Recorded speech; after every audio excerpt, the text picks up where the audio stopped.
Marker. And action! You ever arrest anybody you thought was innocent? But you can't prove it. She was framed by her husband for his murder. Hi, Mommy. Hello, sweetie pie. Daddy. Nick? But murder That's somebody I'm looking for. is only a crime Hello, Nick. the first time around. It's called double jeopardy. I could shoot you in the middle of Mardi Gras and they can't touch me.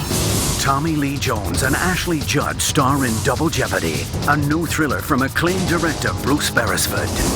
This film is a classic thriller, mystery, action film, and it had aspects to it that I'd never seen done before in a movie. That really is what made the material float for me. This story was completely solid. I loved it. There is some mystery involved, and the chase part is exciting. And roll camera. Action, Ashley!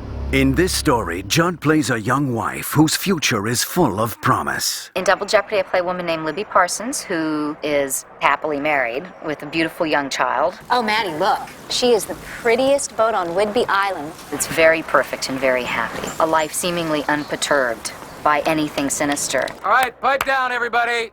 I'm about to give a speech here. The character that I play, Nick Parsons, is Ashley Judd's husband. And he's particularly driven. An ambitious guy, and they're reasonably wealthy. They have a huge house on the water with numerous watercraft. Alaska's over that way. Japan is straight ahead, and Australia somewhere to the left. Where would you like to go? We should do this more often. Go away, just the two of us, with nobody else around. What causes the cataclysmic change in my life is the seeming murder of my husband. Mayday! State your emergency, Morningstar. I've been stabbed. Which all logical clues say I committed. This is the Coast Guard! Put the knife down, ma'am, and step away! As you initially approached the sailboat, what did you see? Mrs. Parsons was holding a knife. I don't know where my husband is. I show you State's Exhibit number 4. I didn't kill my husband. I love my husband. Convicted of murder, Judd is faced with losing the most important person in her life, her son. Hey, kiddo. Come see me. It's an interesting study of a woman's obsessive love for her son, which I found very moving in the story. It's very touching, and I think Ashley handles that very skillfully.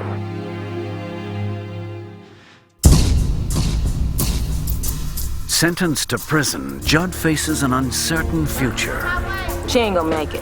5 Cotton says she offs herself inside of 6 months. The way that Bruce is shooting the movie enhanced my emotional understanding of Libby's isolation and desperation. You're trying to reach your friend, the one with your boy. Hi, Mommy. Oh, how are you, Maddie? Daddy. Nick? Nick? I find out that my husband is in fact still alive and that the whole thing was a terrible setup. And when I, in shock, hang the phone up and start wandering blankly back to my bunk, instead of what most directors would go for, which is some kind of close-up, he instead tracked backwards and lost me in the crowd, letting me be overwhelmed by my surroundings. After 6 years in prison, Judd is paroled and sent to a halfway house run by Tommy Lee Jones. Come in. Travis is a former law professor who, because of certain failures in his life, no longer has that post. He's fallen on somewhat hard times. He is reduced to being a parole officer. The state of Washington has granted you a conditional parole. You're not to carry a weapon of any kind, especially a knife. The first scene, actually, that Mr. Jones and I shot together was the scene where I show up at the halfway house. And I think it's a great scene because he plays a very seasoned character, and I play someone who's obviously more youthful but incredibly willful. And so those two elements make for an interesting tension. In violation of these conditions, and you will return to prison to serve the remainder of your sentence and maybe then some. Look right here. At first, he's cynical, jaded, and really just wants no complications in his life at all. And of course, Ashley's character proceeds to complicate his life. Is this a problem for you? No. Yes, it is. You want to tell me about it? I think actors like Tommy Lee, who has such a huge, staggering range. I'm going to have trouble with you, Parsons. And Ashley, who can bring all sorts of subtleties to the role. Both of them have ability to add a lot of texture. They make the characters come alive. Known as an actor's director, Beresford's previous collaborations led to Oscars for Robert Duvall in Tender Mercies and Jessica Tandy in Driving Miss Daisy. Bruce has a unique vision. I think all the films he's made, the characterizations are really the strong point. The extra dimension he brought to this thriller was his ability to work with actors. Actors respond to Bruce. He's totally interested in the performance. As everyone knows, Bruce Beresford's a very fine director. He brings his preparation, his sophistication, and his kindness. There is something about the way Mr. Beresford directs an actor, and it's so cool because it's about simplicity. It's a matter of, a hint here or suggesting something there. I think a lot of a director's job is to get intimate moments. And what has happened is that I've cast the right actors in the roles. And that's really the trick to the performances. Here we go. Roll sound, please. The on-screen chemistry between Judd and Jones was mirrored off-camera as well. To me, he's a very lovely, shy, smart, funny cowboy. We have a very common sensibility. She's a lot of fun to work with. She's always prepared. Her acting skills are impeccable. Risking a parole violation, Judd sets out on a mission to find her son. She's continuously looking for her son during the course of the plot, and you realize she's come to a place where if she does not, in fact, take action, that she's never going to achieve that goal. Libby's trying to get something of a life back. I'm looking for my kid. It's putting together pieces of a puzzle. Another aspect of the film that appealed to Judd was the physical nature of her role. I didn't even know that there would be sort of exciting action sequences until we were doing them. When it came time to do all the physical stuff, she amazed all of us. Okay, here we go. Roll sound, please. There's a sequence when the police are chasing her and they're supposed to catch her. But running through sand dunes, she just left them in the dust. Action, Ashley.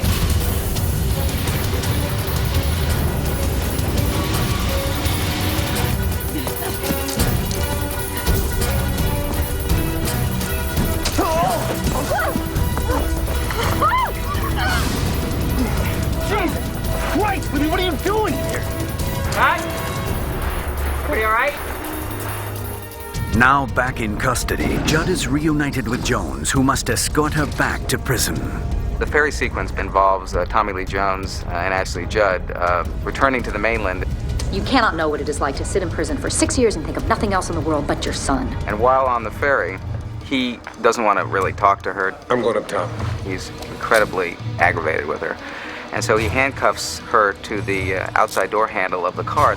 Don't go anywhere. She decides that she can get the car started, and she thinks she's going to be able to knock off the door handle, thereby freeing her.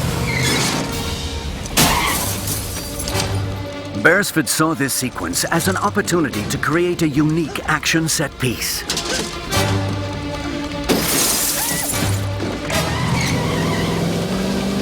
It wasn't just another shootout. The car going off the ferry and her being handcuffed to the doorknob. I thought, I think this is a sequence I actually haven't seen. 104, take 2. A and B, common marker. Action! For the actors, the true danger occurred once the car hit the water. No one had ever done anything like this before, and we had to do it with two big movie stars. They were both pretty fearless. These two actors are the best actors for physical action that I've ever worked with. Not only are they in good shape, but they actually love the challenge of doing physical things. Tommy was an accomplished scuba diver, so he was ready for this stunt. And Ashley, jumped into scuba lessons the second I suggested it. Ashley actually did have to go under the water, handcuffed to the door handle. And I thought, she'll never do this, but she showed no signs of fear whatever. We had to do some work underwater, breathing on a regulator, compressed air. Action! And then manage through a scene with no air. Ashley, once he's grabbed you the first time, it'd be better if you struggle with him more. Alrighty. I'd been in the water for longer, so I was a little bit more acclimated temperature-wise, and I felt like that it was a chance for me to sort of look after him a little bit also, too, because I thumped him on the head with the gun, so I was always like, are you ready? And you okay? And it was fun.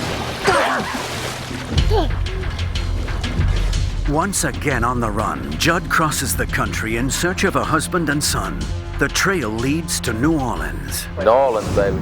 New Orleans, it's all right. It's beautiful here. The energy here is just legendary, of course. And it's every time you walk outside, there's stuff happening and crazy people walking around, everybody, you know, having a good time, partying. This is the fourth time I've worked here, and I'm very much at home in New Orleans. I love this city. It has an exoticism. If we'd shot it in some other city and pretended it was New Orleans, we'd never really capture the atmosphere that I think is essential to the final quarter of the movie. The French Quarter is a fascinating place. In fact, there's an aura of sort of mystery and romanticism that you find here that I don't think you find anywhere else. Today we're in one of New Orleans' many historic cemeteries with the very distinct above-ground crypts and beautiful old marble and stone statuary. And in the scene, my rascal no-account former husband, who in addition to having framed me for a murder I didn't commit, he's now trying to completely eliminate me from his life. Ready, guys? Here we go. As the story builds to a climax, Jones closes in on Judd and begins to suspect she's telling the truth. That was one of the attractive aspects of the script. Who's this? That's somebody I'm looking for. You had this guy who was convinced, in fact, that she was guilty and was lying to him. Pretty girl? She's very pretty for a convicted murderer. The relationship changes over the course of this telling of the story. I want you to get the Washington driver's license photograph of one Nicholas Parsons. He really dismisses me at first, but he finds out that I wasn't lying. You ever arrest anybody you thought was innocent? When you think you figured it out, you ain't. You ever hear something called double jeopardy? Huh? The state says you already killed your husband. They can't convict you of it a second time. He's out there somewhere. Y'all having a good time? You track him down, and when you find him, you can kill him. It's going to shock you, surprise you. You sure you've never seen this woman before? You don't really expect ever in this film what's going to come next. I think maybe this Parsons woman has been telling the truth. Stop playing Mission Impossible. It's an exciting action-adventure chase story. This film is the very definition of sinister. Watching this life go topsy-turvy is a very well-done ride. Well, she is in New Orleans. She does have a gun. She is looking for you. I'm looking for Jonathan Devereaux. Hello, Nick. Gonna do something? What are you talking to me for? She's the one with the gun.